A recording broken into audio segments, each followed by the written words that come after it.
মুসলমানের এই মাদ্রাসার দুশমন, এই মসজিদের দুশমন, এই কোরআনের দুশমন যুগে যুগে হয়ে এসেছে যে না, তোমাকে বাইরে কোরআন পড়তে দেওয়া যাবে না, তোমাকে বাইরে এই নামাজ পড়তে দেওয়া যাবে না, কারণ তোমার নামাজে অন্য কেউ আকৃষ্ট হয়ে যেতে পারে। তোমার নামাজ পড়া দেখে যদি কোনো মুসলিম وكل بدعة ضلالة وكل ضلالة في النار. بسم الله الرحمن الرحيم. يريدون ليطفئوا نور الله بأفواههم والله متم نوره ولو كره الكافرون. بسم الله الرحمن الرحيم. إنا نحن نزلنا الذكر وإنا له لحافظون. بسم الله الرحمن الرحيم. يا أيها الذين آمنوا كونوا أنصار الله كما قال عيسى ابن مريم للحواريين من أنصاري إلى الله قال الحواريون نحن أنصار الله. وقال النبي صلى الله عليه وسلم أمرت أن أقاتل الناس حتى يشهدوا أن لا إله إلا الله وأشهد أن محمدا رسول الله فإذا قالوا عصموا مني دماءهم وأموالهم. رب اشرح لي صدري ويسر لي أمري واحلل عقدة من لساني يفقهوا قولي. رب زدني علما رب زدني علما رب زدني علما. দাও খোদা দাও হেদায়ে পূর্ণ ইসলামী সমাজ ইসলামী সমাজ. রাশিদুর যুগ দাও ফিরায়ে দাও কোরআনের রাজ ইসলামী সমাজ. দাও খোদা দাও হেদায়ে পূর্ণ ইসলামী সমাজ ইসলামী সমাজ. কোটি কোটি মানুষ হেতাম বঞ্চিত রে বঞ্চিত. ফাতেমাদের জিন্দানে হায় লাঞ্ছিত রে লাঞ্ছিত. কোটি কোটি মানুষ হেতাম বঞ্চিত রে বঞ্চিত. ফাতেমাদের জিন্দানে হায় লাঞ্ছিত রে লাঞ্ছিত. জলে স্থলে বিভীষিকায় বসতার বর্বরতায়. তাই তো হেথায় আজ কামনা খোদা তোমার হেরাত ইসলামী সমাজ. দাও খোদা দাও হেদায়ে পূর্ণ ইসলামী সমাজ ইসলামী সমাজ. লাশ শহীদের রক্তে দেশ রঞ্জিত রে রঞ্জিত. লক্ষ মায়ের পক্ষে ব্যথা সঞ্চিত রে সঞ্চিত. কত ভাই যে হারিয়ে গেল কত বন্ধু শহীদ.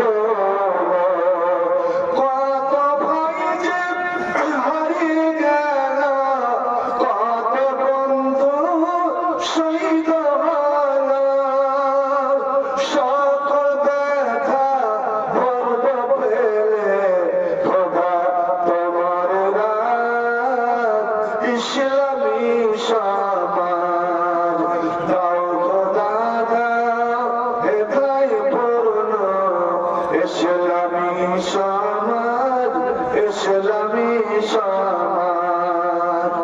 আর কত চাও রগত খোদা, উজাড় এ দেশ উজাড় প্রায়। আর কত চাও শহীদ খোদা, উজাড় দুনিয়া উজাড় প্রায়। আর কত চাও শহীদ খোদা, উজাড় এ দেশ উজাড় প্রায়। আর কত চাও রক্ত খোদা, উজাড় দুনিয়া উজাড় প্রায়। চাইলে আরো নাও গো আরো, রক্ত সাগর ভর ভর। চাইলে আরো নাও গো আরো, রক্ত সাগর ভর ভর। সকল কিছুর বদলাতে দাও, সকল কিছুর বদলাতে দাও, খোদা তোমার রাত। ইসলামী সমাজ দাও খোদা দাও, হেদায় পূর্ণ। ইসলামী সমাজ, ইসলামী সমাজ।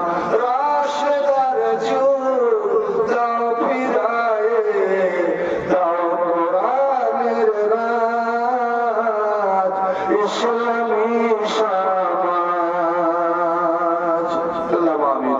সহ্য সভাপতি ওলামায়ে কেরাম, মাশায়েখ এজাম, ওয়াজ মজলিসের সমাপতি সকল মুসলিম সমাজ, সবার আগে কাছে বসে থাকা আমার মা ও বোনেরা, প্রিয় ভাই সকল, আজ বসে থাকার দিন নয়, ঘুমিয়ে থাকার সময় নয়। এক যুব সমাজ, বর্তমান সময় তোমার পাবজি ফ্রি ফায়ার নিয়ে ব্যস্ত থাকার সময় নয়। এ সময় বড় বিভীষিকাময় সময়, বড় দুর্যোগময় সময়। চারদিক থেকে শত্রু দুশ্মন তোমাকে ঘিরে ফেলেছে। তুমি পূর্বে বর্মা, বাংলাদেশ, আফগানিস্তান, ইরাক, ফিলিস্তিন, তুমি কি একবার লক্ষ্য করেছ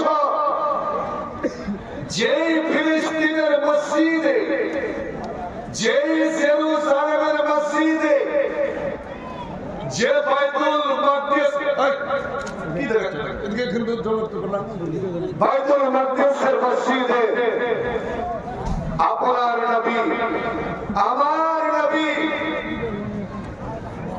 সমস্ত নবীদের ইমাম হয়ে আদম থেকে নিয়ে ঈসা নবী পর্যন্ত কমবেশ 1,24,000 নবী ইমামতি করেছেন, নামাজ পড়িয়েছেন, এবং যতক্ষণ তিনি না গেলেন ততক্ষণ পর্যন্ত সমস্ত নবীরা বসে বসে অপেক্ষা করলেন।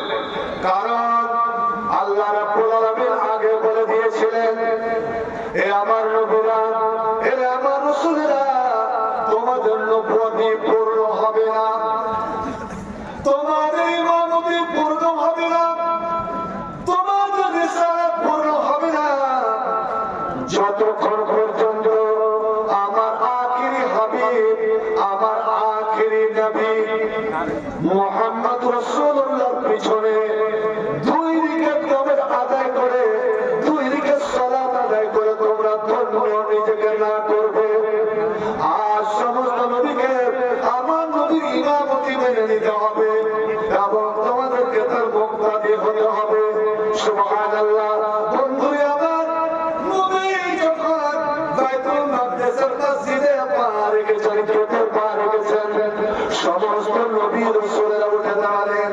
জান আল ইমাম, জান আল ইমাম, আমাদের ইমাম চলে এসেছেন, ইমাম চলে এসেছেন। হযরতে আদম বলেন, হযরতে নূহ বলেন, হযরতে ইব্রাহিম বলেন তাকাদ্দাম তাকাদ্দাম রাসূলুল্লাহ এ আখির নবী মুহাম্মদ আপনি আগে যান আর আমাদের নবীদেরকে দুই রাকাত নামাজ পড়ে আজকে ধন্য করুন। শুধু নবী রাসূল নয় বন্ধু, এ মুসলমান তুমি এমন একজন নেতা নেতৃত্ব মেনে আছো, এমন এক রাসূলের তুমি উম্মত, এমন এক নবীর উম্মত যেই নবীর পিছনে এক নয় দুই নয় 100 নয় 200 নয় 1000 নয় 2000 নয়, সেই সমস্ত নবীর পিছনে ওই 70,000 আল্লাহর ফেরেশতা 70,000 নূরানী ফেরেশতা আমার নবীর পিছনে নামাজ আদায় করেছেন। সুবহানাল্লাহ, 70,000 ফেরেশতা। ভাই আমার ওখানে আমার নবী যে সমস্ত নবীর সর্দার, বিশ্ব জাহানের সর্দার প্রমাণ করে দিয়েছে আল্লাহ রাব্বুল আলামিন। নবী বলছেন আমি নামাজ পড়ে খালি নবীদের দিকে ফিরেছি, এমন সময় একটা প্লেটে জান্নাতি প্লেট, প্লেটে 3টা গিলাস সাজানো আছে। এক গিলাসে আছে দুধ, এক গিলাসে আছে শরবত, এক গিলাসে আছে মদ, শরাব। আমার নবী জন্ম থেকে মদ থেকে তিনি ঘৃণা করতেন। নবীরা দেখছেন, রাসূলরা দেখছেন যে কোন নবী রাসূলের সঙ্গে এই কাজটা করা হয়নি। আর আখিরি নবী মুহাম্মদের সঙ্গে আল্লাহ রাব্বুল আলামিন এই কাজটা কেন করাচ্ছেন জিবরিলের মাধ্যমে? ব্যাপারটা কি? এবার জিবরিল বলেন ইখতার আইয়াতামা শেতা ইয়া হাবিবাল্লাহ, আপনি 3টা গিলাসের মধ্যে একটা গিলাস নিয়ে নিন, এমন গিলাসে যা আছে আপনি পান করে নেন। আমার নবী বড় দ্বন্দ্বে পড়ে গেলেন। নবীরাও আমার নবী দিয়ে দেখছেন, নবী মনে মনে চিন্তা করছেন আল্লাহ আমি এতগুলো নবীর সামনে, এতগুলো রাসূলের সামনে আমি কোনটা গিলাস হাতে নিই, কোনটা গিলাস আমি পান করি? আপনি নবী আমার তেরছা নজরে জিবরিলের দিকে তাকালেন, যেন জিবরিলের কাছে পরামর্শ চাইছেন। এ জিবরিল ভাই, এর 3টে তো জান্নাতি বস্তু, দুধ জান্নাতের, এটা দুনিয়ার দুধ নয়, শরবত জান্নাতের, এটা দুনিয়ার শরবত নয়, মদ জান্নাতের, ওই দুনিয়ার মদ নয়। লাফিয়া গাওলা তাসের জান্নাতের মদ পান করে কেউ বেহুশ হবে না, কেউ জ্ঞান হারাবে না, কেউ আজে বাজে কথা বলবে না। আল্লাহ রাব্বুল আলামিন জান্নাতে এমন মদের ব্যবস্থা করে রেখেছেন। কিন্তু নবী জন্মগতভাবে নিজের মদকে ঘৃণা করতেন। আল্লাহ 3টার মধ্যে কোনটালে হযরতে জিবরিল একটু চোখের টিপ মেরে দিলেন, হে মুহাম্মদ তুমি দুধের গিলাসটা ধরে নাও। আকাশ তোল্লা মারা আমার নবী বলেছেন আমি চট করে দুধের গিলাসটা আমি ধরে নিলাম। আর দুধের গিলাস এমনই ধরা, হযরতে জিবরিল বলে উঠলেন আলহামদুলিল্লাহিল্লাযী হাদাকা লিল ফিতরা। ওই আল্লাহর প্রশংসা যে আল্লাহ আপনাকে দ্বীনে তাওহীদ, দ্বীনে ইসলামের দিকে আল্লাহ পথ পরিদর্শন করেন, পথ দেখালেন। এই দুধ মানেই হচ্ছে তাওহীদ, দুধ মানেই হচ্ছে ঈমান, দুধ মানেই হচ্ছে ইসলাম। অর্থাৎ আপনি ঈমানের প্রতি, তাওহীদের প্রতি, আপনার উম্মতেরা তাওহীদের প্রতি কায়েম থাকবে। লাউ আকাশতাল খামার, আর আজ যদি আপনি এই মদের গিলাসটা নিয়ে দিতেন, মদের গিলাসটা নিয়ে দিতেন, তো আপনার সব উম্মত, সমস্ত উম্মত আজ রসাতলে চলে যেত, তারা পথভ্রষ্ট হয়ে যেত। ভাই আমার, ওখানে হযরতে ইব্রাহিম চট করে দাঁড়িয়ে বলে উঠছেন, আনতা ইমামুল আযমে, আপনি হলেন সবচেয়ে বড় ইমাম। আমাদের আমাদের আলে হাদিস আলেমেরা যখন মশলা মশাইল ছেলেদের পড়ায়, তখন ইমাম আবু হানিফাকে ইমামে আজম বলে দেয়। যারা ইমাম আবু হানিফাকে ইমামে আজম বলে, তারা হযরতে ইব্রাহিমের উপাধি দেওয়াটাকে সে অমান্য করলো, অস্বীকার করলো। ইমামে আজম একমাত্র বিশ্বনবী জনাব মুহাম্মদ রাসূলুল্লাহ সাল্লাল্লাহু আলাইহি ওয়াসাল্লাম, এর চেয়ে ইমাম, এর চেয়ে বড় নেতা দুনিয়াতে হয়নি আর হবেও না। ভাই আমার, ওখান থেকে নবীর যাত্রা শুরু হলো আকাশের। নবী আকাশের যাত্রা শুরু করলেন। আমার বড় উদ্দেশ্য যে মসজিদে এতগুলো নবী, এতগুলো রাসূল নামাজ পড়লেন, আমার নবী নামাজ পড়ালেন। শুধু তাই নয়, নবী মক্কাতে 13 বছর ধরে বসবাস করলেন। নবী হওয়ার পরে তিনি যে দিনে 2 ওয়াক্তের নামাজ পড়তেন, 2 রাকাত করে 2 ওয়াক্তের নামাজ পড়তেন। ওই নামাজ পড়তেন কোন দিকে মুখ করে? তো বলা হয় বাইতুল মাকদিসের দিকে মুখ করে।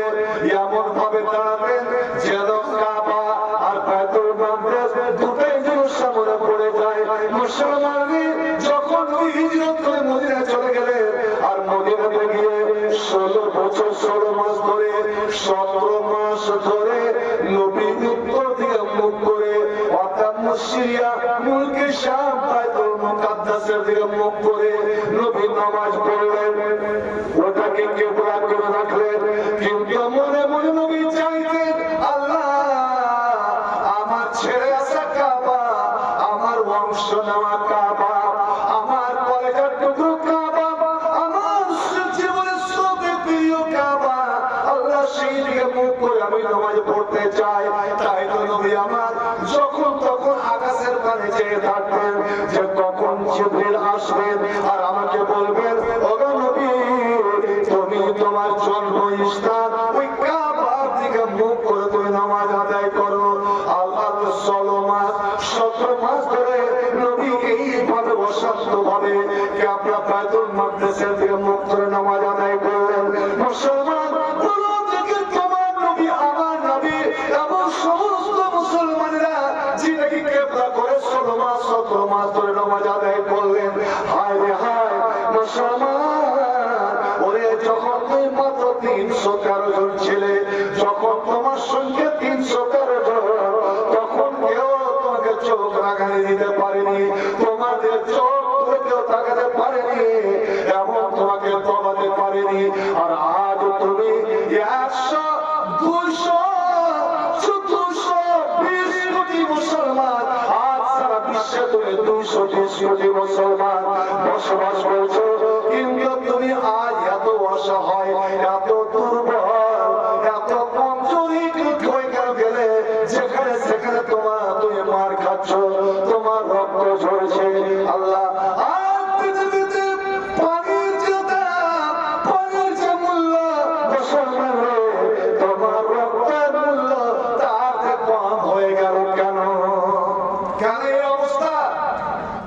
আর ভারতের অবস্থা দিয়েছেন, এমন একটা দিন আসছে ভারতবর্ষে যতগুলো পুরনো মসজিদ, সব পুরনো মসজিদ গুলোকে খোঁড়া হবে, খনন করা হবে।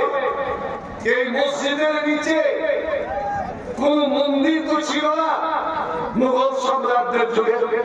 আমি বলি, মুঘল সম্রাটদের যুগে কি তোমাদের দেবতারা মুসা ইসলাম কবুল করে নিয়েছিল, মুসলমান হয়ে গিয়েছিল, আর মুসলমান হয়ে সেই মন্দিরের উপরে মসজিদ বানালো? ভাই আমার, সুপ্রিম কোর্ট পর্যন্ত আমার কেন সব মসজিদ কেন খনন করা হবে, কেন খোঁড়া হবে? ভাই আমার, তোমার জন্য জায়গা না। আজ বাইরের নামাজ পড়া উত্তরপ্রদেশে যান, যেখানে পৃথিবী মুসলমানের জন্য মসজিদ। নবী আমার বলেছেন সারা পৃথিবীর মাটি আমার জন্য মসজিদ, আমার জন্য তায়াম্মুমের ব্যবস্থা। যেখানে নামাজের টাইম হবে পায়না পেলে তুমি তায়াম্মুম করে নাও, যেখানে নামাজের টাইম হবে মসজিদ না থাকলে তুমি আল্লাহর জমিনে নামাজ পড়ে নাও।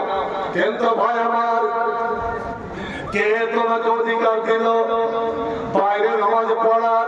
বন্ধু আমার মনে পড়ে গেল যে যুগে যুগে কালে কালে মুসলমানের এই মাদ্রাসার দুশমন, এই মসজিদের দুশমন, এই কোরআনের দুশমন যুগে যুগে হয়ে এসেছে যে না, তোমাকে বাইরে কোরআন পড়তে দেওয়া যাবে না, তোমাকে বাইরে এই নামাজ পড়তে দেওয়া যাবে না, কারণ তোমার নামাজে অন্য কেউ আকৃষ্ট হয়ে যেতে পারে।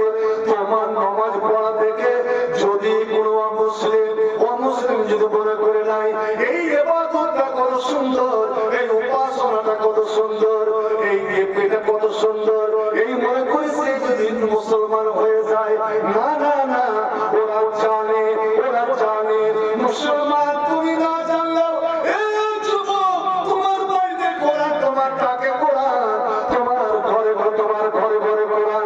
কিন্তু মুসলমান রে, তুমি কোরআনের গুরুত্ব জানো না, তুমি কোরআনের গুরুত্ব তুমি বুঝলে না যে কোরআন আমাকে কি শিক্ষা দেয়। আজ পর্যন্ত এত বড় বড় মাদ্রাসা আমরা চালাই, কিন্তু বন্ধু আমার শতকরা 90 জন মুসলমান কোরআন পড়তে জানে না।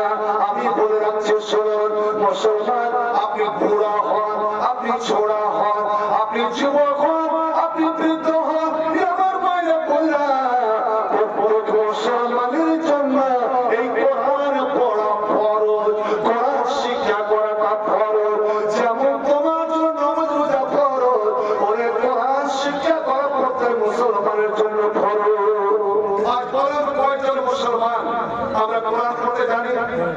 আর যদি আমরা কোরআন পড়তে জানতাম, একটু কোরআনের অর্থ বুঝতাম, এই মুসলমান কোন বাতিল শক্তিকে দেখে, কোন অন্যায়কারীকে দেখে, জালিমকে দেখে ভয় করত না। কোরআন এমন একটা শক্তি, এই জন্যই তো তাকে আপ্রাণ চেষ্টা যে ভারতের বুক থেকে, ভারত বিশেষ করে ভারতের মাটি থেকে এই মাদ্রাসা এবং মসজিদ গুলোকে ঘুরিয়ে দিতে হবে। কোরআনের শিক্ষা থেকে মুসলমানকে দূরে সরাতে হবে, বিশেষ করে মুসলমানের যুব সমাজকে। তাই এদের হাতে এমন অ্যান্ড্রয়েড মোবাইল হাতে তুলে দিল, আর এমন অ্যাপ যে সব সময় জন্য এইগুলোকে নিয়ে তারা ব্যস্ত থাকে। কারণ একবার যদি কোরআনের ধ্যান দিয়ে যায়, একবার যদি কোরআনের লক্ষ্য দিয়ে যায়, আর কোরআনের অর্থ বুঝে নাই, এই মুসলমানকে পারা যাবে না। আর মুসলমান যদি রুখে দাঁড়ায়, মুসলমান যদি একজোট হয়ে রুখে দাঁড়ায়, মুসলমান এমন একটা পাহাড় যে কেউ মুসলমানের সাথে টক্কর লাগলে ওরে ভেঙে চুরমার হয়ে যাবে, কিন্তু মুসলমানকে হিলাতে পারা যাবে না। 313 জনকে আমরা হিলাতে পারিনি। তাই তো হযরত আবু বকর এমনই করুণ কণ্ঠে কোরআন পড়তেন, এমনই করুণ কণ্ঠে মিষ্টি আওয়াজে কোরআন পড়তেন। আর হযরত আবু বকর ছিলেন খুব নরম দিলের মানুষ, ওয়াকানা রাকিকাল কালবে, খুব নরম দিলের মানুষ। যখন তিনি কোরআন পড়তেন, বছর নয়নে টুকরে টুকরে কাঁদতে আরম্ভ করতেন। আল্লাহু আকবার। এবার মক্কার লোকেরা বাদ সাধলো, হে আবু বকর, তোমাকে এইভাবে কোরআন পড়তে দেওয়া যাবে না, কারণ আমাদের ছেলে মেয়েরা কাজ কাম ছেড়ে দিয়ে তোমার কোরআন শোনার জন্য দৌড়ে আসছে। লক্ষ্য করেছেন? ওই যুগের কাফের মুশরিকেরা, বেদিনেরা কোরআন শোনার জন্য ছুটে আসতো, আর আজ মুসলমান যুবকেরা কোরআন ছেড়ে দিয়ে ফ্রি ফায়ার, পাবজি আর ক্রিকেট আর শাহরুখের দিনের যদি খেলা শুরু হয়ে যায় আপনার কলকাতায়, তো হাজার হাজার টাকার টিকিট কেটে ওখানে যাবে এই মালাউনদের খেলা দেখার জন্য। এরাই মুসলমান। আল্লাহ এদের কপাল পোড়াবে না তো কার কপাল পোড়াবে চিন্তা করো। এবার আবু বকরকে যখন নিষেধ করে দেওয়া হলো, আমি বাইরে বসে কোরআন পড়তে পারবো না, তখন তিনি করলেন কি, নিজের গলিতে নিজের মাটিতে একটা ছোট মসজিদ তৈরি করে দিলেন, ছোট মসজিদ তৈরি করে দিলেন। আর সেটা বিরাট বড় মসজিদ হয়ে গিয়েছে। যারা হজে যান, যারা উমরাতে যান, কিন্তু আমাকে দুঃখ লাগে যে সব করা 99টা হাজি 99টা উমরাকারী বলতে পারে না যে মসজিদে আবু বকর কোনটা, আবু বকর মসজিদ কোনটা। বিশাল বড় মসজিদ, এই মসজিদে বসে থেকে যখন কোরআন পড়তেন, সকাল সন্ধ্যা দুপুর কোরআন পড়তেন। আল্লাহ রে আল্লাহ, কোরআনের এমন একটা ঝংকার, কোরআনের এমন একটা সুর বেজে যেত যে এত কাজ্জাব না লাগে। নিসাউ কুরাইশ বিলদানু, ওই মুশরিক কাফেরদের ছেলেরা, মেয়েরা, যুবক যুবতীরা নিজের কাজ কাম ছেড়ে চলে চল। কি সুন্দর আওয়াজ, কি মিষ্টি সুর। চল একবার আমরা আবু বকরের কাছে দাঁড়িয়ে কোরআন শুনি। এবার ছেলে মেয়েরা ভিড় লেগে যেত, আর ভিড় করে যখন আবু বকর কান্না করতেন, ওরাও তো কান্না শুরু করে দিত। কেন রে বন্ধু, এটা আরবের নিয়ম ছিল। বড় যদি কাঁদে, ছোট কাঁদতে আরম্ভ করে দিতেন। আল্লাহ আল্লাহ। এবার মক্কার বড় বড় লোকেরা, জ্ঞানী লোকেরা দেখলো এইভাবে যদি আমাদের ছেলেরা, আমাদের মেয়েরা যদি এইভাবে জমায়েত হয়, আবু বকরের কোরআন শুনে, তো একদিন হতে পারে একটাও ছেলে মেয়েকে আমরা রুখতে পারবো না। সমস্ত ছেলে মেয়েরা, আমাদের যুব সমাজেরা, এরা সবাই মুসলমান হয়ে যাবে, সব ইসলাম কবুল করে নেবে। এর একটা গৃহীত ব্যবস্থা হওয়া চাই। কি করলো হযরত আবু বকরকে? মক্কা থেকে বের করে দিল, বিতাড়িত করে দিল। আপনি ইতিহাস মনে রেখেছেন, এই কোরআনের জন্য আবু বকরের মতো একজন অমায়িক মানুষ, আবু বকরের মতো একজন প্রিয় মানুষ, সকলের শ্রদ্ধার পাত্র মানুষকে আজ সর্বপিতা ছেড়ে বেরিয়ে যেতে হলো। তিনি চলে যাচ্ছেন, চলে যাচ্ছেন, চলে যাচ্ছেন। এক মাসের রাস্তায় হেঁটে গেছেন বারকে গেমার, বারকে গেমার। ওখানে একজন ব্যবসায়ী, এমনি দোকান না, ও কাফের, ওর সঙ্গে সাক্ষাৎ। আবু বকর, তুমি এখানে মানে, তুমি এখানে মানে? জানি কওমি, আমাকে আমার মক্কাবাসী, মক্কার লোকেরা আমাকে বের করে দিয়েছে। বন্ধু আমার, শত্রুর যারা সংগ্রামী তাদের শত্রু হবে। আমাকে বের করে দিয়েছে। আপনার মতন লোককে বের করেছে মক্কাওয়ালা।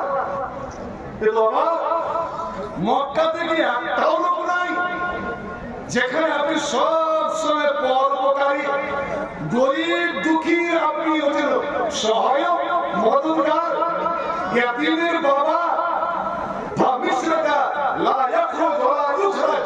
আপনার মতন মানুষ না নিজে বেরিয়ে আসা উচিত, না আপনাকে বের করা উচিত। চলুন, আমি আপনাকে আশ্রয় দিচ্ছি। বন্ধু আমার, একজন কাফের, একজন কাফের আবু বকরকে বুকে টেনে নিচ্ছেন। এসো, আমি তোমাকে আশ্রয় দিচ্ছি। কে তোমার দিকে চোখ রাঙানি দেয়, আমি সেটাই দেখবো। আর যারা মাদ্রাসার সঙ্গে দুশ্মনী করে আপনার এত কোনো মুসলমান দেখি আসতে পারবে এই মাদ্রাসাকে বুকে টেনে নিতে? যেই মাদ্রাসার জন্য, এই কোরআনের জন্য, এই হাদিসের জন্য আরে মুসলমান অর্থ কি, টাকা পয়সা কি, এরা হাসতে হাসতে জীবন দিতে প্রস্তুত। কারণ একজন মুসলমান জানে যে আমার জীবনের মালিক আল্লাহ, আমার মরণের মালিক আল্লাহ, আমার রিজিকের মালিক আল্লাহ, আমার সুখ দুঃখের মালিক আল্লাহ। আল্লাহ আমাকে দুনিয়াতে জীবন দিয়েছেন, আর সেই দিন ইচ্ছা করবে আল্লাহ উঠাবে।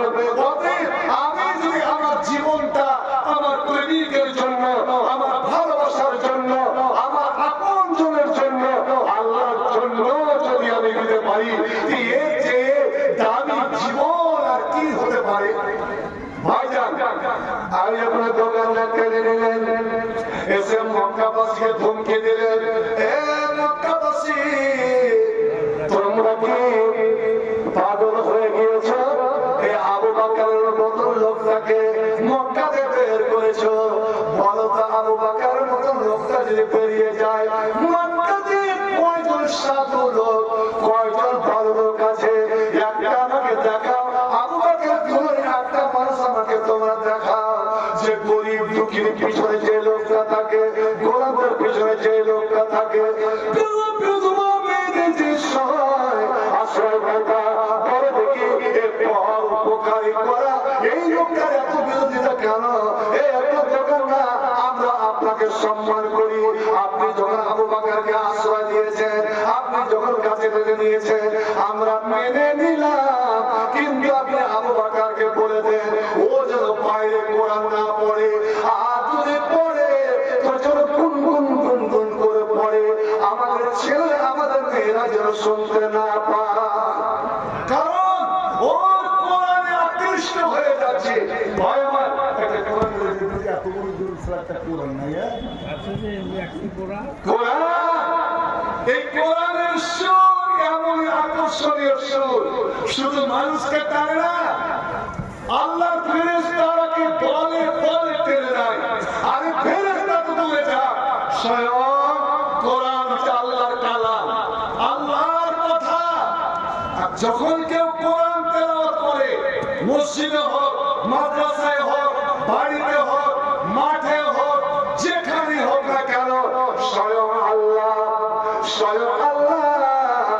আরো সে বসে বসে কান লাগিয়ে দেন আর ফেরেশতাদেরকে বলেন খামোশ হয়ে যাও আমার বান্দা আজ দাবায় পড়ে অমুক ছেলেকে অমুক মেয়েটা এতটার সময় অমুক বাড়িতে কোরআন তেলাওয়াত করে আমার আল্লাহ আমাকে সুন্দর শুনতে দাও লাম ইয়াজিল্লাহ লিশাইইন মায়াজানা লাম খুলুল কোরআনে ইয়াতাকান্না বিহি ওই আপ যখন কেউ কোরআন সুন্দর কণ্ঠে তেলাওয়াত করে আল্লাহ রব্বুল আলামিন আরশে বসে বসে শুনে এই আপনার তখন না তুমি আবু বকরকে বলে দাও ও যেন আমাদের ছেলে মেয়েদেরকে শুনিয়ে কোরআন না পড়ে কারণ আমাদের ছেলে মেয়েরা যেইভাবে আকৃষ্ট হচ্ছে যেভাবে কোরআন শুনছে ওরা একদিন না একদিন মুসলমান হয়ে যাবে সুবহানাল্লাহ আমরা ছড়াবো কোরআনের নূর পথহারা পেয়ে যাবে পথের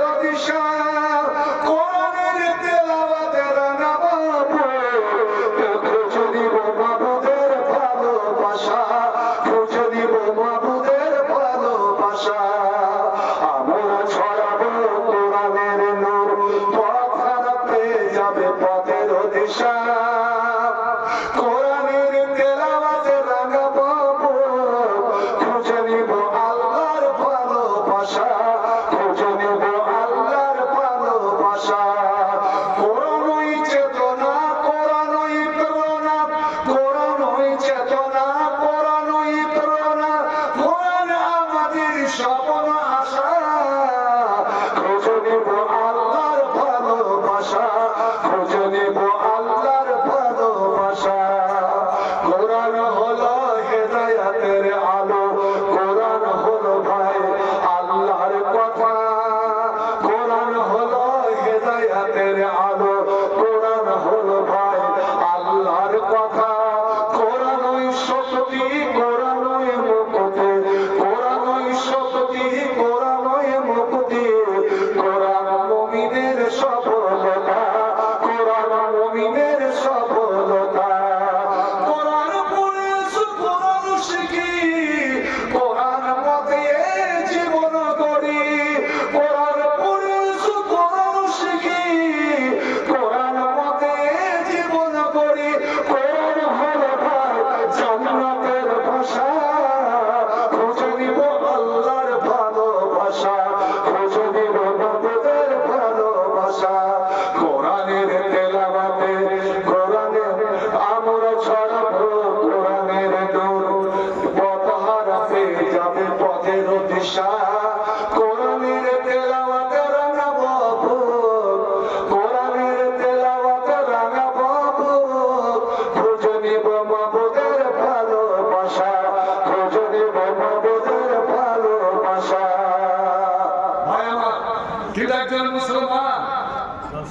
টাকা ফোনা থেকে এসেছে। ঠিক, আমি টাইমে আদায় করবো, আমি জব্দে টাকা দেব।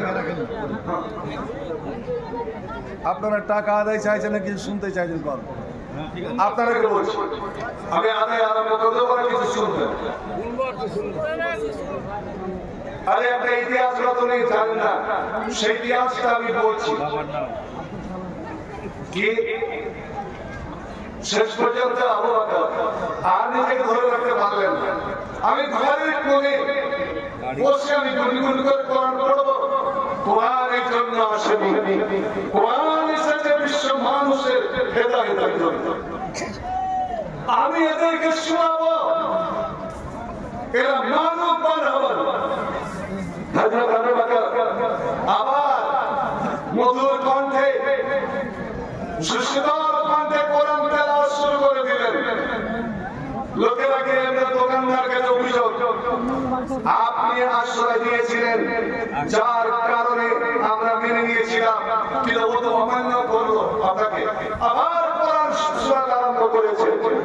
এদের দোকানে এসে বলে, আবু বকর কি ব্যাপার, এটা সত্য ছিল না?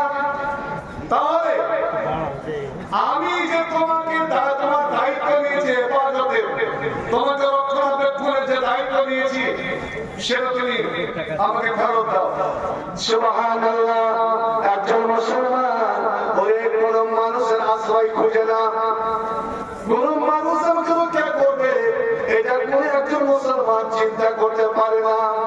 কারণ মুসলমানের ইয়াকিন হওয়া উচিত, মুসলমানের জানা উচিত যে একমাত্র আমাকে রক্ষা করতে পারে কে? ভাই জোরে বলো, একমাত্র আমাকে বাঁচাতে পারে কে?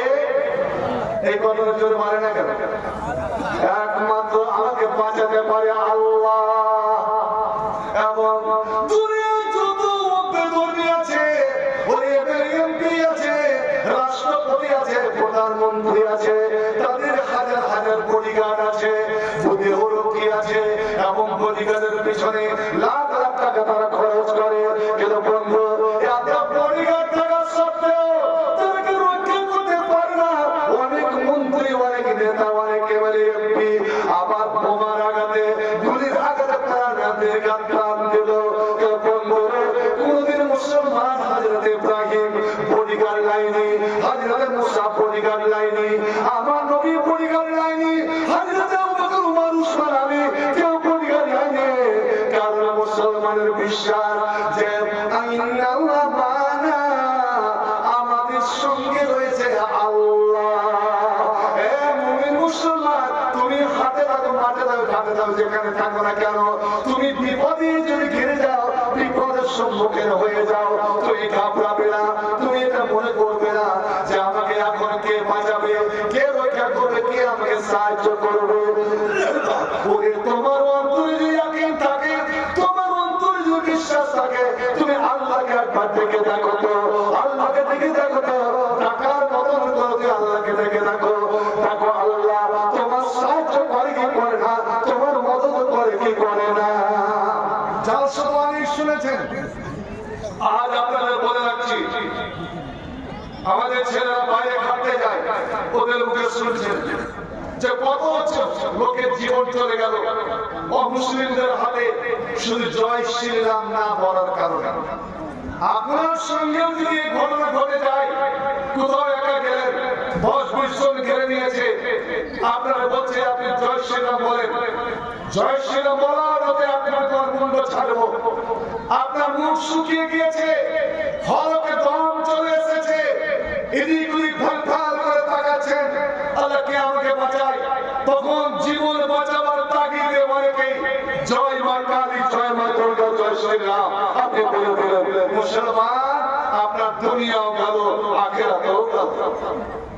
একজন মুসলমান জীবন দিতে পারে, জীবন দিতে পারে, গলা কাটাতে পারে, দু টুকরো হয়ে যেতে পারে, জ্বলন্ত আগুনে ঝাঁপ দিয়ে দিতে পারে, গরম তেলের কড়াইতে তিনি নিজেকে ডুবিয়ে দিতে পারে, কিন্তু সে ঈমান বিক্রি করতে পারে না।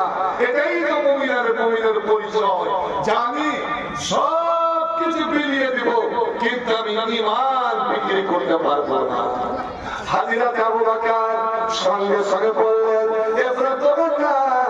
কোন মানুষের আশ্রয় আমার দরকার নাই, কোন মানুষের আশ্রয় দরকার নাই। ওরে আমার আল্লাহ সহায়, আল্লাহ হচ্ছে আমার জন্য যথেষ্ট, আল্লাহ হচ্ছে আমার জন্য কাফি। ওরে আমি কোন মানুষের আশ্রয় আমি চাই না। জুড়ে জুড়ে আজ আমাদের মাদ্রাসা কমিটি প্রায় আমি বলি যে আল্লাহর উপরে ভরসা রেখে আস্থা রেখে এগিয়ে চলো, ইনশাআল্লাহ। যারা এই মাদ্রাসার বিরুদ্ধে, মাদ্রাসার ব্যাপারে চোখ রাঙাচ্ছে, পায়তারা দিচ্ছে, আল্লাহ তাদের হাত পা একদিন ঘুরিয়ে দিবে যদি আপনার মধ্যে ইখলাস থাকে। শুনুন, নবী আমার ইন্তেকাল খুব সংক্ষেপে বয়ান। নবী মারা গেলেন, নবী মারা গেলেন, আবু বকর খলিফা হলেন। আর আবু বকর যেমন খলিফা হওয়া, আবু বকর যেমন মালিকানি নেওয়া, আবু বকরের সামনে ঝড় তুফানের মতো কয়েকটা ফিতনা, কয়েকটা ফিতনা, এমনই জটিল জটিল ফিতনা যে ইসলামের নৌকা প্রায় ডুবুডুবু। ইসলাম বাঁচে কি বাঁচে না, ইসলাম টিকে কি টিকে না। কারণ মুনাফিকেরা, ইহুদিরা এই কথা রটিয়ে দিল, এ মুসলমানরা শোনো, ইসলাম ততদিন ছিল যতদিন মুহাম্মদ বেঁচে ছিল। এবার মুহাম্মদ নাই, ইসলাম কিসে? অনেকে আমাকে বসে গেল, আল্লাহ রে আল্লাহ, দলে দলে দলে দলে মুসলমানেরা বেধর্মী হতে আরম্ভ করলো। বেধর্মী আমার বাপ দাদা ধর্মে যেতে লাগলো, এটাকে বলা হয় মুক্তাদিনে ইসলাম। ইসলামকে ফিরে যেতে লাগলো। আবু বকর মহা চিন্তায় পড়ে গেল, আল্লাহ এই যে কমিটিরা সব একে একে বেরিয়ে যেতে লাগলো, মাদ্রাসার লোকেরা একে একে মাদ্রাসাকে সরে যেতে লাগলো, কি করে এদেরকে রক্ষা করা যায়? হঠাৎ আবু বকরের কানে একটা খবর আসছে, আপনি আর জানেন মুসলমানের মধ্যে আর একটা দল তৈরি হয়ে গিয়েছে। কি এর দিয়ে কথা হলো যে আমরা নামাজ পড়বো, রোজা রাখবো, হজ করবো, ওয়ালেমা করবো, কিন্তু যাকাত দিব না, ওসুল ফিতরা যাকাত দিব না। কারণ আল্লাহ কি ফকির হয়ে গিয়েছে? আল্লাহ কি গরিব হয়ে গিয়েছে? ভাই আমার, এটা বিরাট বড় ফিতনা। কারণ এরা ইসলামের সব আইন মানবে, শুধু যাকাত থেকে মানবে। তৃতীয় দল সবচেয়ে বড় ফিতনা। আপনারা বলেন তো, আমাদের আখির নবী মুহাম্মদ সাল্লাল্লাহু আলাইহি ওয়াসাল্লামের পরে কিয়ামত পর্যন্ত কোন নবী হবে কি? যারা বলেন কোন নবী হবে? সবাই জেনে রাখুন, এমন একটা ঈমানের অঙ্গ, খাতামুন নবীয়্যিন। আমার নবী হলো আখিরি নবী, আমার নবীর শরীয়ত আখিরি শরীয়ত, আমার নবীর কোরআন আখিরি কোরআন, আমার নবীর এই উম্মত হচ্ছে আখিরি উম্মত। এরপরে কোন নবী হবে না। কেউ যদি নবুয়তের দাবি করে যে আমি নবী, যেমন ভারতবর্ষে একজন একটা লোক এখন দারবাঙ্গা এই দাবি করে বসে আছে, আর বিরাট বড় দল হয়ে গেছে। আমি বিশেষ করে বাংলার শিক্ষিত ছেলেদেরকে বলছি, এত সাবধান হবে। ও একবার করে ঈসা নবী দাবি করছে আমি ঈসা নবী, আবার দাবি করছে যে আমি মেহেদী, আবার দাবি করছে আমি মুহাম্মদের বংশধর। হায় হায় হায় ভাই আমার, যেখানে সেখানে নতুন নতুন নবী তৈরি হতে লাগলো। মুসাইলামা কাজ্জাব, আশওয়াদ আনাসি, তোলাই আবুল হাসান। আরে পুরুষ তো পুরুষ, মেয়ে ছেলের মধ্যে সব উঠে গেল যে পুরুষরা শুধু নবী হবে, আমরা কেন নবী হব না? সোজা বলে একজন সুন্দরী মেয়ে, অতি সুন্দরী মেয়ে, ও দাবি করলো যে আমি নবী। সুবহানাল্লাহ। ইসলামের তরি, ইসলামের দোকান মধ্য সমুদ্রে হাবুডুবু খেলতে লাগলো। আর মদিনাতে ওরকম সৈন্য বাহিনী নাই, সেনাবাহিনী নাই, কি করে ইসলামকে রক্ষা করা যাবে? হযরত আবু বকর মহা চিন্তায় পড়ে গেলেন, আগে কোনটা ফিতনা আমি রুখবো? ওই নবী যারা ভণ্ড নবী, আমি তাদের সঙ্গে যুদ্ধ করবো না, যারা দলে দলে ইসলামকে ফিরে যাচ্ছে আমি এদের মোকাবেলা করবো। মুসলমানের মধ্যে যে নিজেকে মুসলমান মনে করছে, মুসলমান মনে করে ওরা যাকাত দেবে না, ওসুল দেবে না, ফিতরা দেবে না, আবার তারা নিজেকে মুসলমান বলছে, আমি এদের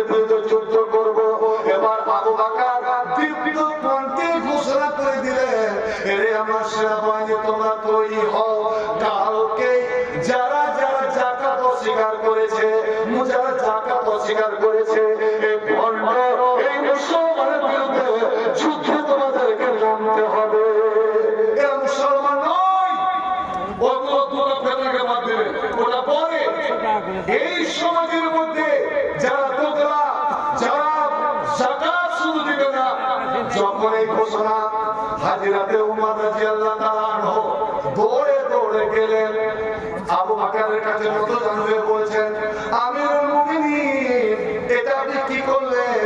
যারা ইসলাম থেকে ফিরে যাচ্ছে ওদের মোকাবেলা না করে, যারা নবুয়ত দাবি করছে তাদের মোকাবেলা না করে, এরা তো মুসলমান, এদের মুখে দাঁড়িয়ে আছে, এরা নামাজ পড়ছে, এরা কলেমা পড়ছে, এরা সবই পড়ছে, শুধু যাকাত দেবে না, কেন আপনি যুদ্ধ করবেন?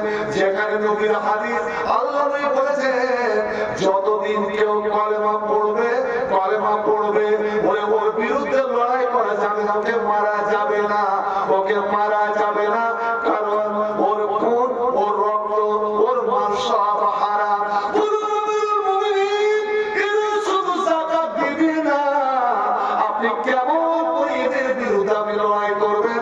এরা তো সব সময় কলেমা পড়ছে, এরা 5 ওয়াক্তের নামাজ পড়ছে, এরা নামাজ পড়ছে, কলেমা পড়ছে, সবই পড়ছে, আর আপনি এদের বিরুদ্ধে লড়বেন?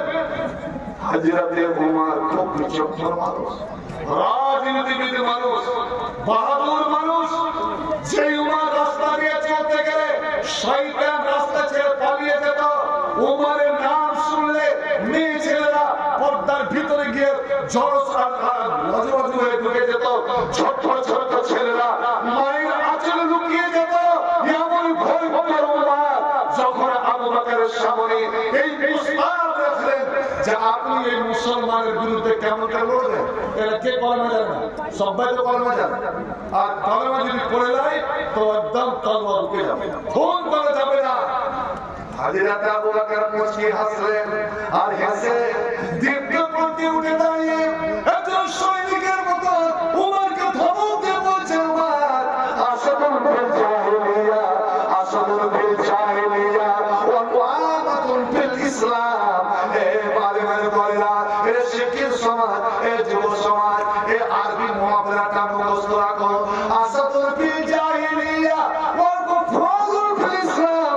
উমর, তুমি যখন কাফের ছিলে, তুমি যখন অমুসলিম ছিলে, যখন তুমি মুশরিক ছিলে মক্কাতে, তখন তো তুমি ছিলে বোনের ভার, তোমাকে দেখে সব ভয় ভয় করতো।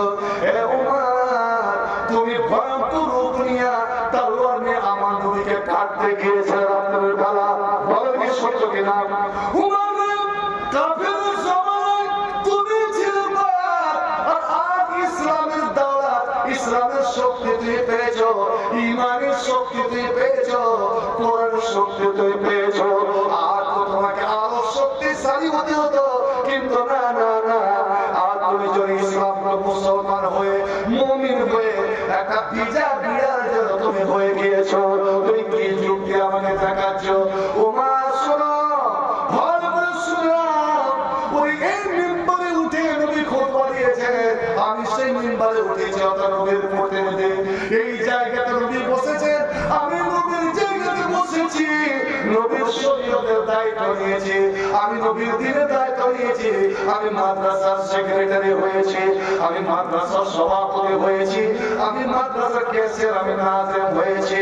শোনো, আমি প্রায় আলেম ওলামাকে বলি, শিক্ষিত সমাজকে বলি, হাজরত আবু বকর এই সময় একটা খুব দামি কথা বলেছিলেন, একটা ছোট্ট এমন কথা বলেছিলেন, ওই কথাটা যদি আর বর্তমান যুগের শিক্ষিত সমাজ যদি নিয়ে নেয়, বন্ধুরে সমাজ পরিবর্তন হয়ে যাবে, সমাজের অবস্থা অন্যরকম হয়ে যাবে।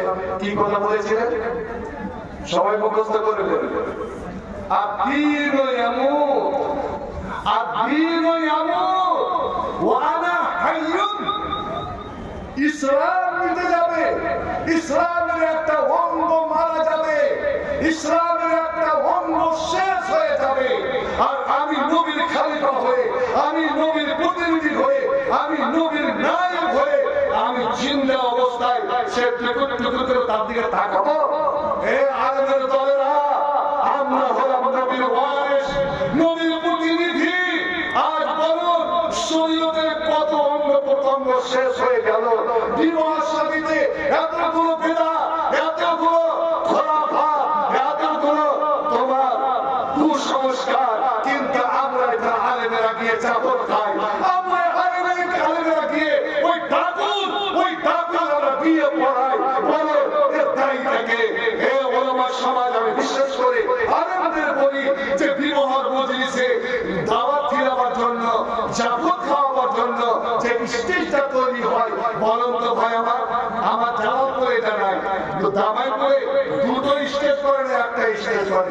মাইয়া লোকের জন্য একটা আর মদ লোকের জন্য একটা, দুটো না একটা বলে, সত্য করে বলে দুটো। আলহামদুলিল্লাহ, এই পাশে দুটার করে একটা, কোনটা দেব? একই স্টেজে ছেলে আর মেয়ে, আমরা আলেমেরা ওখানে খেতে যাই কি যাই না? শোনো, একই টেবিলে জীবনে আমি কোনদিন আমার স্ত্রীকে নিয়ে খালাম না, কোনদিন আমার স্ত্রীর এক প্লেটে বসে খালাম না, কোনদিন আমি স্ত্রীর মুখে তুলে দিলাম না, কোনদিন ওর মুখ তোলা আমি খেলাম না। আর একই টেবিলে একটা অজানা অচিনা অপরিচিত দুটো মেয়ে, আর আমরা দুইজন আলেমের দিকে বসে খাবেন, এটা হালাল? কেন এর প্রতিবাদ আমরা করতে পারি না? কেন এই চাকরি আমাদের আসল হয়ে গেল, আমার চাকরি চলে যাবে। আর ইন্না আসাল্লাহ ওয়াসিয়া, আল্লাহ জমিনের উপর প্রশস্ত। আবু বকর বললেন, উমর ওরে একটা অঙ্গ দিতে যাবে, শরীয়তে একটা শরীয়তের অঙ্গ উঠে যাবে, আর আমি দেখবো না হতে পারে না। ওমর তুমি শোনো, লাউ মানামুনি আল্লাহ, এই লোকেরা যারা বলে যাকাত দেব না, আল্লাহ নবীর জমানাতে যা ছাগল যে যাকাত দেওয়া হতো, ছাগল যে যাকাত দেওয়া হতো, ওই ছাগল বাঁধার জন্য যে দড়িটা দেওয়া হতো, কেউ যদি বলে ছাগল দিব, দড়ি দিব না, ছাগল দিব, ছাগলের বাচ্চা দিব না, ওয়াল্লাহি লাউ কাতালাল্লাহু, আমি আল্লাহর কসম, আমি আবু বকর আল্লাহর কসমকে বলছি, ওই দড়িটা রুকিয়ে নেওয়ার কারণে আমি তার বিরুদ্ধে আমি যুদ্ধ করব। তোমরা যদি আমার সঙ্গ না দাও, আমার সঙ্গে না থাকো, আমি আগায় ঝাঁপিয়ে পড়বো। দুশ্মনেরা যদি আমার বাড়িতে আক্রমণ করি, আমার ছেলে মেয়েকে টুকরো টুকরো করে কেটে দেয়, আমার বউ বেটির ইজ্জত লুণ্ঠন করে নেয়, তবু আমি আবু বকর আমি পিছু পা হব না। ওরে আমি তাদের বিরুদ্ধে যুদ্ধ করবো, আমি তাদের বিরুদ্ধে লড়াই করবো। ওরা যদি আমাকে প্রচুর টুকরো টুকরো করে কেটে আমার মাংসগুলো যদি উড়িয়ে উড়িয়ে চিলকে রেখে খাইয়ে দেয়, আমি দিনের জন্য, ইসলামের জন্য আমি কোন সময় পিছু পানি হব না। চলো মুসলমান চলো, জিহাদের ময়দানে চলো, শহীদের ঈদগাহে চলো, অন্যায় জুলুম বাতিলের বৃদ্ধি বাজারের হুঙ্কার দহনা।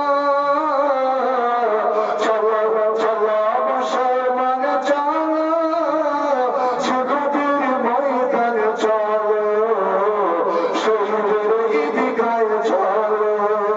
অশান্ত এই পৃথিবীতে মানবতা আজ বন্দী, অবিচারী অনাচারী বাতিলের সঙ্গে হয়েছে যে তাদের সন্ধি। তাওহীদি হিরারাই জাগরে, কুফরের বুনিয়াদ ভাঙরে, কোরআনের শামশির হাতে তুলে নবীর জিহাদের ময়দানে চলো। চলো চলো মুসলমান চলো, জিহাদের ময়দানে চলো, শহীদের ঈদগাহে চলো। ধরাতল ধরে আজ অশান্তি শুরু হয়, অস্থির ঝনঝন ঝনকার, হাইনার মতো আজ বড় বড় শক্তি কেড়ে নেয় মুসলমানের অধিকার। দূর দূরান্তে শোনো শোনো মুসলমানের কান্না, রোগে সুখে অনাহারে দুই মুঠো ভাত, এতটুকু ঔষধ পায় না। ভারতের কোনায় কোনায় শোনো মুসলমানের কান্না, রোগে সুখে অনাহারে এতটুকু ভাত, এতটুকু ঔষধ পায় না। পথে পথে পড়ে আছে অসহায়, সমাজের ওরা যেন কেউ নয়। ওই সব মানুষের মুকুটের জন্য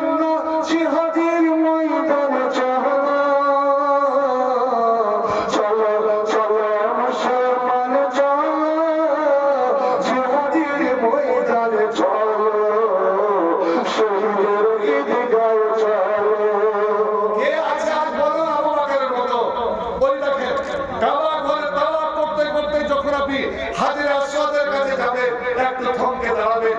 আল্লাহ এটা ওই জায়গা যে নবী সিজদায় গিয়েছেন আর আবু জাহেল হুঙ্কার ছাড়লো উকবা আমি নয়াকে তলোয়ার গলে ফাঁসবে, গলে ফাঁসবে, সুযোগ এক্ষুনি গলে ফাঁস দেওয়াকে শেষ করে দে। উকবা বুখারী শরীফের হাদিস, উকবা আমি নয়া এইভাবে নবীর গলে প্যাঁচ লাগিয়ে দিল, ধীরে ধীরে চলে যাচ্ছে। আহা, দূর থেকে একজন দুর্বল মুসলমান, কমজোর মুসলমান, দেখে মুসলমান দেখছে, সাহস হচ্ছে না, এরা 10-12 জন আছে। ভাই আমার, নবী পড়ে গেছেন, নবীর জীবনটা বেরিয়ে গেছে, নবীর চোখ দুটো থেকে ফুটে বের হবে, রক্ত লাল হয়ে রক্ত বের হতে যাবে। ওই মুসলমান দৌড়ে গিয়ে আবু বকরকে বলছে, আবু বকর তোমার বন্ধুর জীবন শেষ, ওরা শেষ করে দিল। আজ মাদ্রাসা শেষ, মাদ্রাসার অর্থ শেষ, মাদ্রাসার ক্যাশ সব শেষ। শিক্ষকেরা থাকতে চায় না, শিক্ষকের বেতন বহন করা যায় না, আবার মাদ্রাসার এত বড় বিল্ডিং এর প্রয়োজন। সুবহানাল্লাহ। আবু বকর যখন ঘুমাতেন, শুনে রাখুন, তখন আবু বকর লুঙ্গি খসে যেত, লুঙ্গি খুলে যেত। আবু বকর কাল বিলম্ব না করে উঠে দাঁড়ালেন, লুঙ্গি পড়তে যাচ্ছে, দাদা দেরি হয়ে যাবে। একটা লুঙ্গি পড়তে কতক্ষণ সময় লাগে ভাই?